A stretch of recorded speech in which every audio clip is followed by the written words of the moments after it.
Првиот штипски опозиционер денеска го повика градоначалникот Благој Бочварски на дуел, за да, како што вели Јорданов, се даде вистинска отчетност и транспарентност пред електоратот, кој го избра минатата година.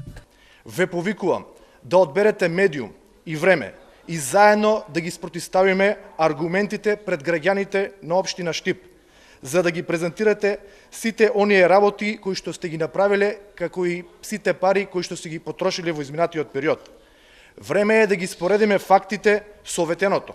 за да можат граѓаните самостојно да извлечат заклучок за вашето неработење во досегашниот мандат.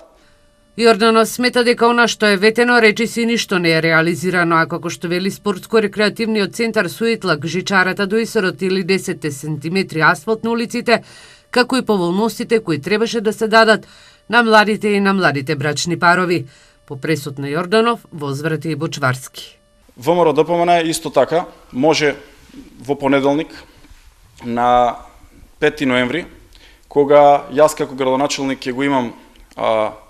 мојот отчет за сработеното и моето резиме за сработеното во првата година, слободно да присуствува, да дојде и да увиди што сработил градоначалникот и новата локална власт во изминатата година, а советникот треба да знае дека на секоја седница на Совет на општина Штип, како советник може да постави прашање до градоначалникот, а јас, како што и досега работам, ќе работам и во иднина, отчетно, транспарентно, пред граѓаните и пред советниците. Бочварски забележа дека ВМРО ДПМН треба да им се извини и на граѓаните што 8 години лошо ја воделе локалната власт.